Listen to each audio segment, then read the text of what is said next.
ಸರಿ, ಏನ್ ಮಾಡ್ಯಾರ ಅವರು? 5 ದೊಡ್ಡಿ ನಡುವೆ 2 ದೊಡ್ಡಿಗೆ ಇದು ಸಂಪರ್ಕ ಮಾಡ್ಯಾರ ಸರ್. 2 ದೊಡ್ಡಿ ಮಾಡ್ಯಾರ.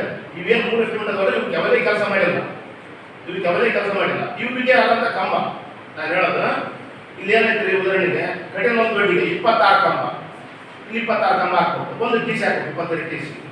ಇದಕ್ಕೆ ಅದಕ್ಕೆಲ್ಲ ಮೆಟೀರಿಯಲ್ ಬಂದು 3,58,380 ರೂಪಾಯಿ ಅಮೌಂಟ್ ಇದು. ಇನ್ನೂ ಒಂದು ಏನಂದ್ರೆ, ಈ ಬಡವಲ ದೊಡ್ಡಿ ಐತಂದ್ರೆ, ಬಡವಲ ದೊಡ್ಡಿಗೆ 23 ಕಂಬ ಟ್ರಾನ್ಸ್ಫಾರ್ಮರು, ಇದಕ್ಕೆ 6,81,000 ರೂಪಾಯಿ, 81,100 ಆಗುತ್ತೆ. ಐದು ಸರ್ ಇದು ಕಂಬ ಇವ್ರಿಗೆ ಹಾಕೋಕಲ್ರಿ. ನಮ್ಗೆ ಏನಂತಾರೆ ಅಧಿಕಾರಿಗಳು, ಇಲ್ಲದೆ ಅವ್ರಿಗೆ ಬಗ್ಗೆ ದೊಡ್ಡ ಜಾಸ್ತಿ ಕಂಬ ಹಾಕಿಬಿಟ್ಟು ಅಂತ ಅವ್ರ ಎಸ್ಟಿಮೇಟ್ ಇರ್ತಲ್ರಿ, ಅವ್ರು ಯಾರು ಎಸ್ಟಿಮೇಟ್ ಇರ್ತಾರೆ, ಇವ್ರು ಯಾರು ಎಸ್ಟಿಮೇಟ್ ಬೇರೆ ಅಂದ್ರೆ ಇವ್ರಿಗೆ ಏನಾದ್ರು ಮಾನ ಮಾಡದೇ ಇದ್ದೆ ಇಲ್ಲ ಅಂತ ಗೊತ್ತಾಗುತ್ತೆ. ಇವ್ರಿಗೆ ಏನಾದ್ರು